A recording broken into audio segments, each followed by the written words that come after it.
Romeo 12 का 12। आशा के विषय में आनंदित, कलेश के विषय में धैर्य रखें, प्रार्थना के विषय में स्थिर रहें। जी हाँ दोस्तों, कहता है आशा के विषय में, है ना, आनंदित, कलेश के विषय में धैर्य रखें, प्रार्थना के विषय में स्थिर रहें, है ना। तो आपका आशा और भरोसा किस पे है? परमेश्वर पे, है ना, प्रभु यीशु मसीह पे है आपका आशा और भरोसा। एक विश्वासी का भरोसा, एक विश्वासी का आशा किसके ऊपर रहता है? यीशु मसीह के ऊपर रहता है। और कहता है कि आशा के विषय में आनंदित, है ना। तो जब यीशु मसीह के ऊपर आपके विश्वास है तो आप क्या रहिए? आनंदित, है ना, क्योंकि यीशु मसीह क्या कर सकता है? सब कुछ कर सकता है। आज हो सकता है आपके साथ परिस्थिति उस अनुसार नहीं है जैसा आप चाहते हैं, है ना।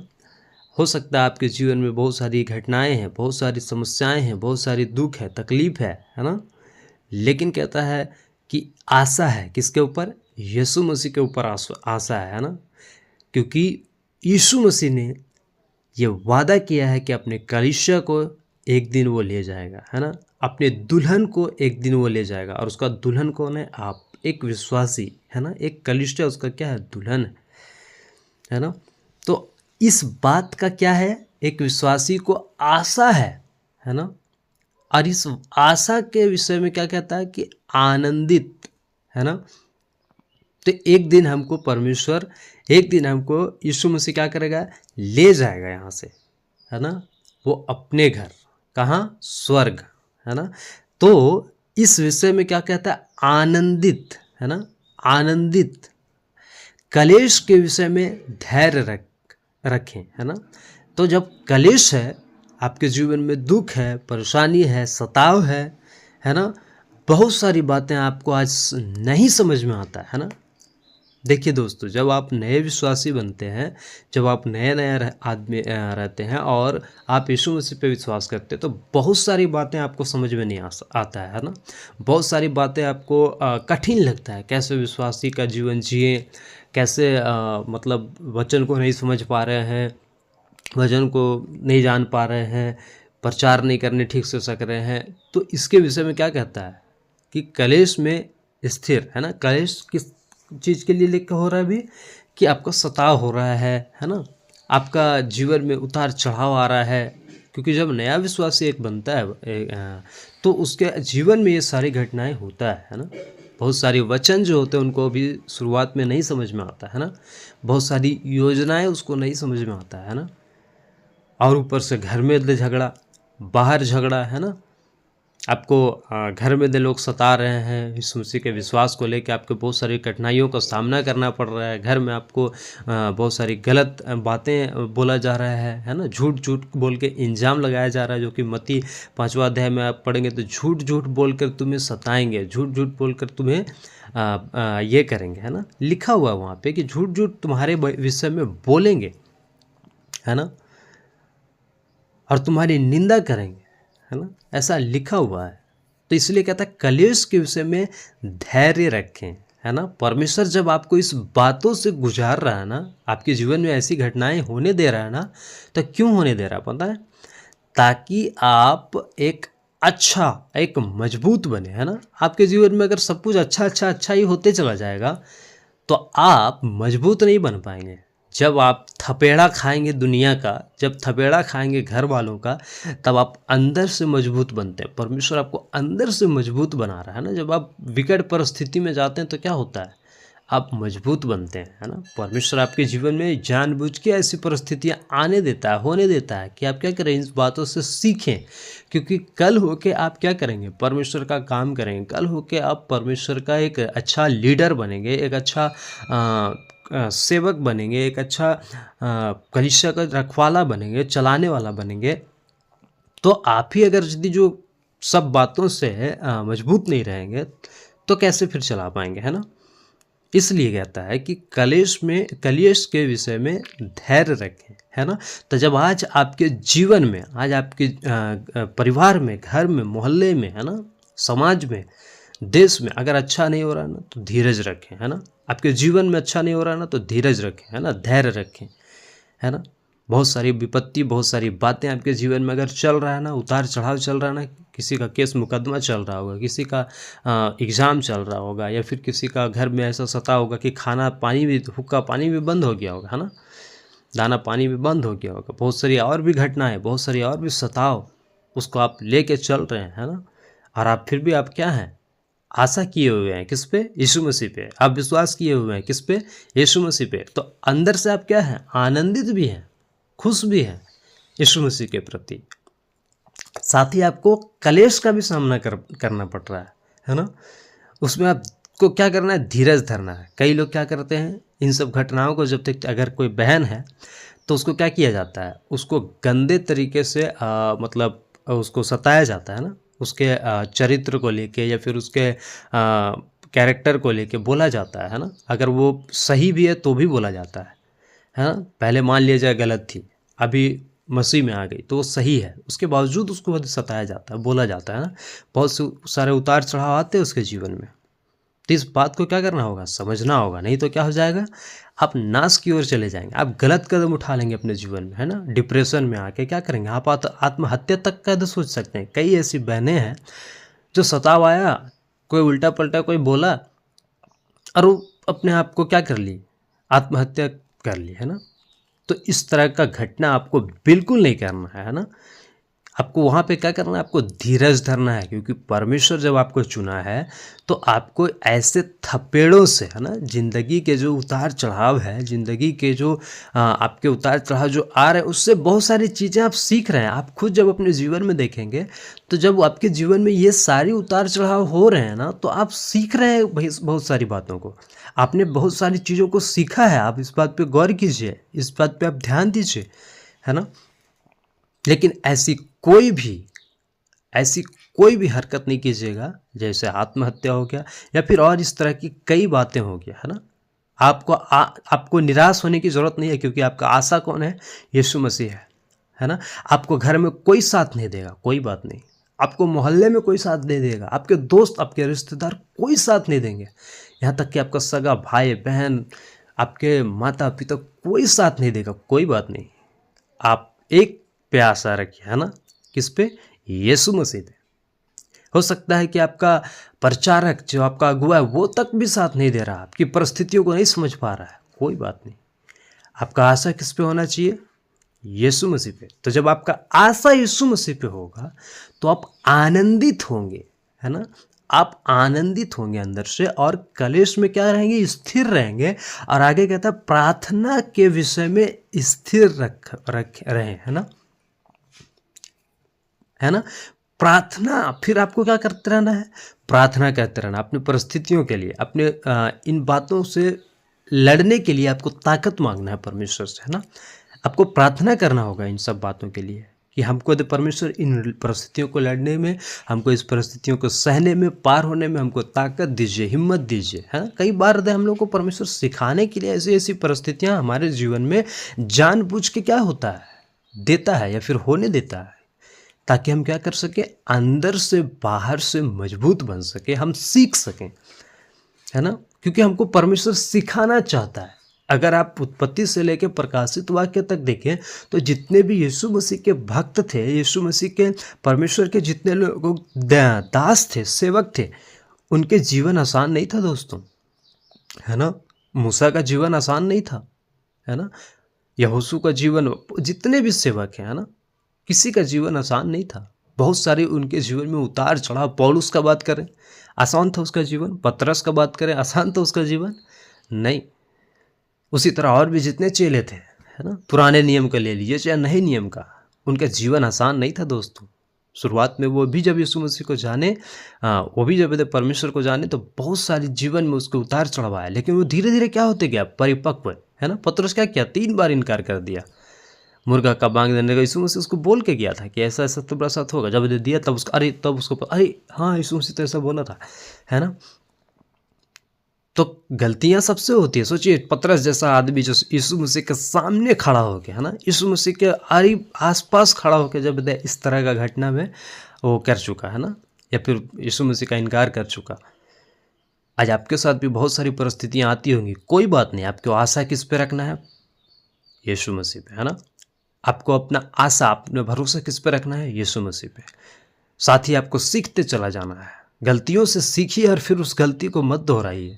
इस बात को ध्यान रखिए, गलतियां आदमी से ही होता है ना, इंसान से ही होता है। और गलतियों से भी बहुत सारा चीज़ सीखा जा सकता है, लेकिन एक होता है कि गलतियों से सीख के उस गलती को ना करें, और एक होता है कि गलतियों से गलतियां करके जानबूझ के फिर गलती करते रहें कि माफ़ी मांग लेंगे, माफ़ी मांग लें। नहीं, आपको इस गंभीरता में रहना है कि अगर आपके जीवन में ऐसा परिस्थिति आ रहा है तो आपको सीखना है, ये नहीं कि बार बार गलती को दोहराना है, क्योंकि आपकी गलतियों के कारण कई लोगों को ठोकर लगता है, परमेश्वर के काम में बाधा आता है ना। परमेश्वर के काम में क्या होता है? ढिलाई हो जाता है।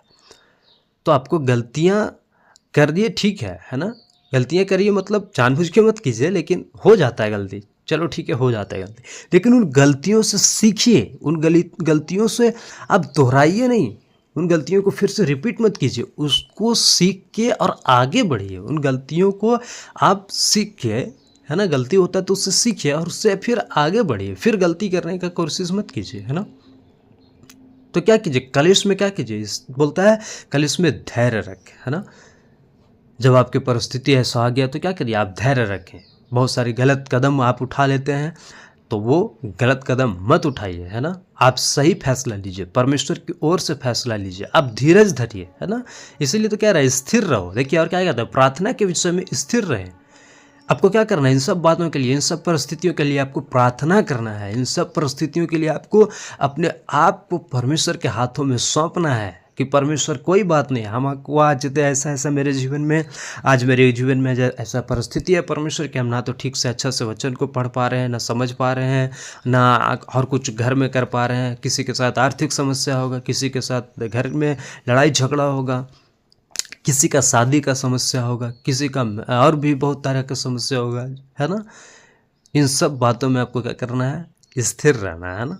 किसी का सताव होगा, है ना, समाज में, घर में, परिवार में, तो क्या है? हमें इसमें स्थिर रहना है ना। क्या करना है? स्थिर रहना है ना। आशा के विषय में आनंदित रहना है, क्लेश के विषय में धैर्य रखें, है ना, और प्रार्थना के विषय में स्थिर रहें। आनंदित, धैर्य और स्थिर, ये तीनों पे आपको फोकस करना है दोस्तों, है ना। ये आपके जीवन में होते ही रहना चाहिए, है ना, क्योंकि आपने यीशु मसीह पे विश्वास किया, तो आपको आशा उसी पे करना है कि नहीं, परमेश्वर मेरे लिए निश्चित उपाय करेगा। और निश्चित परमेश्वर आपके लिए उपाय किया हुआ है, लेकिन आपको इन सब बातों से सिखा रहा है। मनुष्य का जीवन कैसा होता है पता है दोस्तों? मनुष्य ढीठ होता है, मनुष्य क्या होता है? हट्टी होता है। कुछ बात को लेकर अगर उसको समझाओ तो नहीं समझ में आता है उसको, है ना।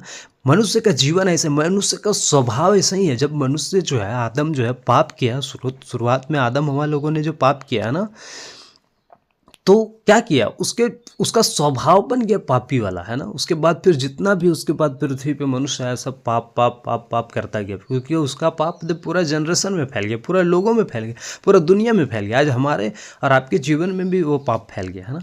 तो मनुष्य का एक पापी स्वभाव बन गया, है ना। कोई भी चीज़ में गलत चीज़ हो जाता है, नहीं चाहता है तो भी गलत चीज़ हो जाता है ना। परमेश्वर के विरोध में काम हो जाता है ना। जब पवित्र आत्मा जब आता है नया विश्व जन्म लेने के बाद, है ना, यानी कि उद्धार पाने के बाद जब पवित्र आत्मा आता है तो वचन से सिखाता है। कई लोग वचन पे ही ध्यान नहीं देते हैं, कई लोग वचन को ही नहीं पढ़ते हैं, कई लोग वचन को ही नहीं समझने का प्रयास करते हैं। अपना समाज में लगे हुए हैं, अपना हाहा ही में लगे हुए हैं, अपना क्या बोलते हैं, दिनचर्या के कार्यों में ही बिजी हैं, लगे हुए हैं, है ना। कई लोग इधर केवल तकिया कलाम के जैसा बाइबल को पढ़ते हैं, फिर इधर बंद करके रख देते हैं, बस उतना ही इधर करते हैं, उसको समझना नहीं चाहते, है ना। समझने के लिए आपको दिन रात क्या करना होगा? उस पर मनन करना होगा, उस पर चिंतन करना होगा। आप वचन को पढ़ते तो उसको क्या करना है? पागुर करना होगा। जैसे देखिए गाय जानवर जो होता है ना, गाय और भैंस, ये सब जो होता है, जानवर जो होता है पागुर करता है। पागुर किसको बोलते हैं? वो खाना को खा लेता है ना, और खाना को खाने के बाद, यानी कि जो उसका जो चारा रहता है, तो चारा को देखिएगा तो जो जानवर रहता है वो चबाते रहता है ना, चबाते रहता है, चबाते रहता है, चबाते रहता है, चबाते रहता है। तो उसी को बोलते हैं पागुर करना, है ना। तो आप वचन को तो पढ़ते हैं, वीडियोस को तो देखते हैं, वचन को तो सीखते हैं, लेकिन क्या आप पागुर करते हैं? क्या आप उसको मस्तिष्क में और इंस्टॉल करने का कोशिश करते हैं अपने जीवन में, और उसको अप्लाई करने की कोशिश करते हैं कि बस तकिया कलाम के जैसा पढ़ें, रख दिए, चलो हम तो आज तो वचन पढ़ लिए, ये कर लिए? नहीं, आपको 24 घंटा उस पर फोकस करते रहना होगा। आपको लग रहा हो कि 24 घंटा कैसे, है ना, मतलब ये कैसे हो सकता है, 24 घंटा हम कैसे करते रहें? तो देखिए, भजन संहिता का पुस्तक 1:2 में कहता है, परंतु वह तो यहोवा की व्यवस्था से प्रसन्न रहता और उसकी व्यवस्था पर दिन रात दिन, ध्यान से सुनिएगा, रात दिन ध्यान करता रहता है ना। क्या कहता है? उसकी व्यवस्था पर, है ना, उसकी बातों पर क्या करता है? रात और दिन ध्यान करता रहता है। अब बताइए, ये 24 घंटा हुआ या नहीं हुआ? आप पढ़ तो रहे हैं एक बार, लेकिन क्या कर रहे हो? उस पर ध्यान लगाना है, बोलता है 24 घंटा रात दिन लगा, उसी पे सोचना है, आप उसी पे उसको क्या करना है? मनन करना है, चिंतन करना है ना। इस बात को समझें, है ना, तब आप आशा में जो आप किए ना यीशु मसीह पे, वो आशा क्या हो जाएगा? आपको समझ में आएगा, हाँ, कि हम किस पे मतलब आशा की है। क्योंकि आप दिन रात किस पे मनन कर रहे हैं, किस पे आप चिंतन कर रहे हैं, किस पे आपका दिमाग लगा हुआ है? परमेश्वर की व्यवस्था पे, परमेश्वर की बातों पे, है ना। क्योंकि इस संसार में जिस दुनिया में आप रहते हैं, उसमें आज केवल और केवल पाप भरा हुआ है ना। सुबह उठने से लेकर रात को सोने तक आपको इस पृथ्वी पे, आपको घर में पाप पाप पाप का जिंदगी मिलेगा, है ना। टीवी के माध्यम से, सीरियल के माध्यम से, आप नहीं देखना चाहते हैं, फिर भी घर में जो अविश्वासी हैं वो लोग देख रहे हैं। क्या करना पड़ता है? सुनना पड़ता है, देखना ही पड़ता है ना। मतलब नहीं सुनना चाहो तो भी क्या आता है? कानों में आता है, गूंजता है। मोहल्ले में अगर गाना बज रहा है तो कितना भी आप कान बंद कीजिएगा तो आपके कान में आएगा ही वो बातें, है ना। गाली गलौज, लड़ाई झगड़ा, पड़ोसी का पड़ोसी से लड़ाई हो रहा है, वो सब सुनने को मिलता है। न्यूज़ फलाना सब तरफ से तो क्या है, आप पाप से घिरे हुए हैं, है ना। ऐसे में आपको जीने का भी मन नहीं करता, क्या करें नहीं करें, है ना। लेकिन आपका आशा किस पे होना चाहिए? यीशु मसीह पे, है ना। और जो कलेश जीवन में आप झेल रहे हो, है ना, तो उसमें क्या करना है? आपको धैर्य रखना है। और फिर क्या करना है? इसका रास्ता फिर क्या है? कैसे क्या करें? तो प्रार्थना के विषय में स्थिर रहो, है ना। मतलब फिर क्या करना है? आपको प्रार्थना करना है। प्रार्थना का ये सारी बातों को परमेश्वर के सामने प्रार्थना करना है ना, ठीक होने के लिए, है ना। परिस्थितियों से लड़ने का ताकत मांगना है ना। हमेशा ये मत कहिए कि परिस्थितियों को परमेश्वर केवल ठीक कर दिए, नहीं, परिस्थितियों को सहने के लिए ताकत मांगना है परमेश्वर से, है ना। इस बात को भी समझें, ठीक है। तो इस बात को समझे और क्या करना है? रात दिन उसकी व्यवस्था पे अपना दिल दिमाग किडनी लीवर सब उस पे लगाना है ना। आज इन बातों को छोड़ के क्या कर रहे हैं? जो विरोध की बातें होता है, जो सताव की बातें होता है, या और जो कुछ बातें होता है, उस पर दिल दिमाग लगा। इसका मतलब ये नहीं कह रहे हैं कि सताव के जानबूझ के आप सताव को ये कीजिए, है ना, पैदा कीजिए, नहीं। आपको सेम टाइम में सावधानी पूर्वक इस पृथ्वी पे चलना भी है, अपने घर में, अपने परिवार में, जहाँ अविश्वासी है ना। जहाँ विश्वासी है वहाँ भी आजकल विश्वासी से आजकल अविश्वासी से ज़्यादा विश्वासी से सावधान और सतर्क रहना है, क्योंकि वो बहुत ज़्यादा माथा खराब करता है, बहुत ज़्यादा दिमाग खराब करता है, बहुत ज़्यादा परमेश्वर का काम को बिगाड़ता है ना। गलत शिक्षा कितना सारा है, सोचिए, वो अलग, है ना। ऐसे में आपका स्थिरता क्या हो सकता है? भंग हो सकता है। आपका धैर्य का बांध टूट सकता है। लेकिन उसके बावजूद क्या होगा? आपका आशा जब यीशु मसीह पे रहेगा, तभी आप इन परिस्थितियों में भी आप क्या हो सकेंगे? ताकतवर बन के खड़े रह सकेंगे, है ना। इस बात को समझिए, नहीं तो आपका जीवन क्या हो जाएगा? व्यर्थ आए और कल चले जाएंगे, है ना। नहीं तो आप आए और क्या किए इस पृथ्वी पे? कुछ नहीं किया और चले गए। फिर परमेश्वर के सामने आप जाके क्या न्याय दीजिएगा? क्या लेखा दीजिए? परमेश्वर लेखा लेगा ना। परमेश्वर आपको एक मकसद से रखा है इस पृथ्वी पे, आपको एक मकसद से चुना है पृथ्वी पे। उस मकसद को बिना पूरे किए हुए ही आप चले जाएंगे, है ना। उस मकसद को आप पूरा ही नहीं करेंगे, आप चले जाएंगे एक दिन, है ना। तो क्या फ़ायदा इस पृथ्वी पे जीने का, या फिर आने का, या फिर आपका परमेश्वर को चुनने का, है ना। इसीलिए परमेश्वर आपको एक मकसद से चुना है। उस मकसद को समझने के लिए आपको दिन रात व्यवस्था पे उसका क्या लगाना होगा? अपना मन को लगाना होगा, अपना हृदय को लगाना होगा ना। उससे आपको प्रसन्नता मिलेगा, आपको आनंदित भी रहिएगा। कब? जब आप परमेश्वर की बातों में अपना मन हृदय को लगाइएगा तब। इस बात को समझिए, इस गंभीरता को समझिए। फिर मुलाकात होगा एक अगली वीडियो में, तब तक के लिए सबको जय मसीह। और हाँ दोस्तों, इसे ना भूलें, सही शिक्षा खरी शिक्षा सीखने के लिए चैनल को सब्सक्राइब करें और वीडियो को शेयर करें।